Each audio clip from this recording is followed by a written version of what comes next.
All right, so PC gaming handhelds in 2025. Lots of insane announcements going on recently, and I've had some thoughts about whether or not the Steam Deck OLED is gonna manage to stay at the forefront of gaming handhelds. So I've been using the Steam Deck OLED for a little over a year now, and the whole experience has changed quite a bit. I'm not someone who really likes upgrading their hardware at all. I want something that I can be confident with moving forward for years on end, then I don't have to worry about that specific platform getting abandoned. Now, if we zoom out and we take a look at this situation this year, when it comes to the Steam Deck and Steam OS, things start to get pretty interesting. The Steam Deck used to be my favorite handheld before the OLED was released, but now Lenovo's dropping an actual native SteamOS handheld, adding OLED with variable refresh rate to the Legion Go 2. Everyone is throwing in giant batteries now. Asus, MSI, Acer is jumping into this world. So how does this affect the decision to buy a Steam Deck in 2025? Now, spoiler alert, despite all these new hardware announcements and CES going on, I think one thing is actually going to be a game changer for most people.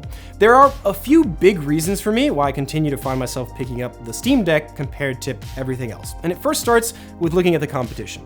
Recently, I've been lucky enough to talk with some of the largest players in the space about really their goals to take on Valve's Steam Deck and be successful against all the other challengers in the space right now. And it's had me thinking about the really interesting decisions Valve has made that differentiates the Steam Deck from the rest of the pack. One of those is obviously price. Like MSI having a $900 handheld is kind of insane. And I know a lot of you guys have jumped into the PC handheld space recently or are planning on it this year. And I feel like right now, for the first time since the Steam Deck launch, we've finally reached the apex where a lot of the competitors are finally starting to catch up with really good hardware and refined experiences. Now, for the past few years, handhelds have been getting really good. They all run Windows out of the box. For some people, it's not even a consideration, which makes sense. It can be an absolute pain to deal with.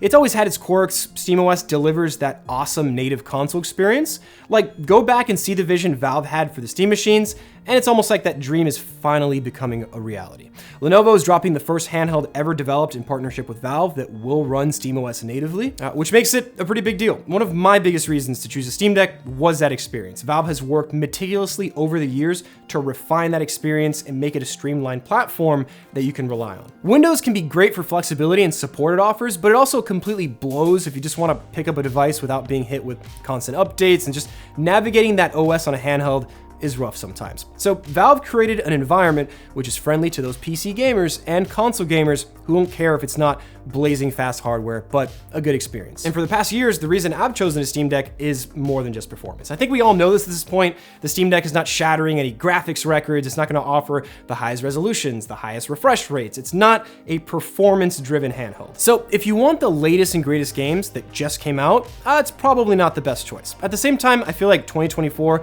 was not really great for new titles. Just take a look at Steam's end of the year review. Only 15% of all Steam users' time was spent playing games released in 2024. So while it won't be fantastic for those new graphically demanding games, what it does offer is being a damn good backlog annihilator.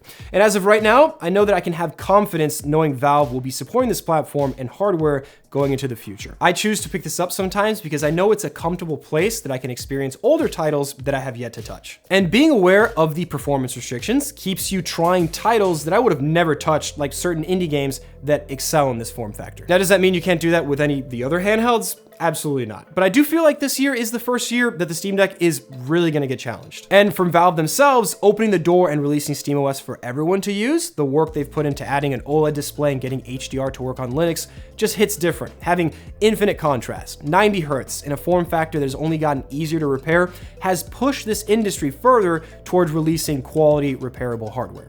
Even Asus has had its hiccups with the SD card situation. Valve has a lot of control over the industry because they literally own Steam, the platform that everyone's devices are essentially going to use. Plus, they can afford to sell this hardware at a loss, make the money back in game sales, unlike everyone else who basically finalizes their profits with the hardware. You also don't have to worry about Valve constantly replacing your hardware, which is a fear that a lot of people have for all the other companies that are constantly releasing new iterations of their platforms. Now, the Steam Deck OLED only improved over the LCD model. It got lighter, it got cooler, battery life improvements, buttons and haptics got better. Gaming at 800p and 90 Hertz is still great just because everyone is jumping the gun to 1080 and beyond does not discredit the screen. OLED is one of the contributing factors that makes this display look even sharper than it already is. And that's not even talking about how nuts it is when you throw on emulated titles. So while performance can be a kryptonite for a lot of people out there, like I've tried to push it beyond what it can handle natively, doubling the RAM, getting every ounce of power out of the chipset, just be aware of the type of titles you're going to be playing and keep an open mind before you choose a handheld. This is just an extremely adaptable device with community-made inputs, trackpad support. I've mentioned all of this before. And just because this year is bringing all these options to the forefront doesn't mean this device is no longer worthy or an option in 2025. You can tinker with this and customize it to the absolute limits, and it serves as the perfect device for people looking for a gateway into this space without wanting to spend as much as the competitors. That's what really drew me to the Steam Deck initially all those years ago. I wasn't really sure I was gonna like it, so I bought the entry-level model. The Steam Deck is a great device for console gamers and PC gamers that just want a stable and supported platform to finally jump into PC gaming handhelds.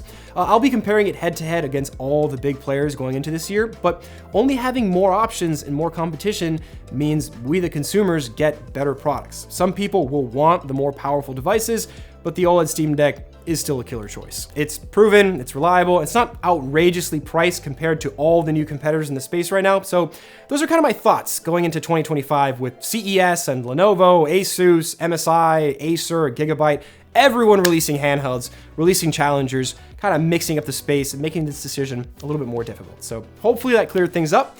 Hope you guys enjoyed watching. Please drop your questions, concerns, and comments down below, and I'll catch you guys in the next one.